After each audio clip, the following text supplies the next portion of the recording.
kehidupan hati ni, akan sampai satu masa kita akan faham hidup ni tentang betapa sayangnya Allah pada kita. Hidup ni tentang apa? Saya selalu sebut sebelum ni kan, hidup ni tentang apa? Tentang Allah. Apa tentang Allah?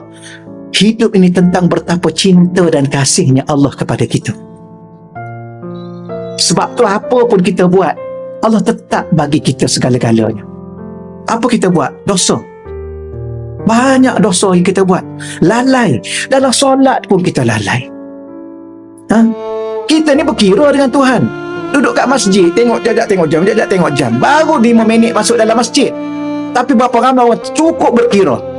Assalamualaikum warahmatullahi wabarakatuh. Zom, dah terus bangun. Duduklah sekejap. Ya, duduk di apa? Duduk di kedai boleh berlama-lama. Duduk di kafe boleh berlama-lama. Duduk dekat mana? Duduk kat padang bola berlama-lama. Duduk kat stadium bukan main lagi. Awal pergi, balik lewat. Tapi masjid tak datang. Apa yang kita faham tentang hidup ni? Dahsyatnya kita. Punya kita tidak hargai betapa cintanya Allah pada kita. Dia bagi kita segala-galanya. Dia adakan kita, dia hidupkan kita, dia bagi rezeki pada kita, dia bagi keluarga pada kita, dia bagi segala apa yang kita happy. Apa sebab tu kan kita tanya soalan, hidup ni antara suka dengan sedih, mana banyak? Banyak suka. Gembira lah, gembira dengan sedih. Banyak gembira. Sehat dengan sakit, mana banyak? Banyak sehat. Makan dengan puasa, mana banyak? Banyak makan.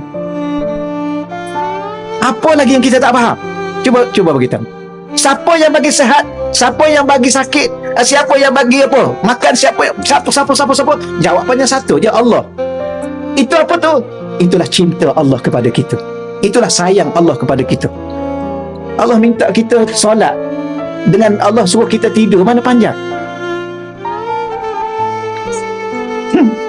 Subhanallah.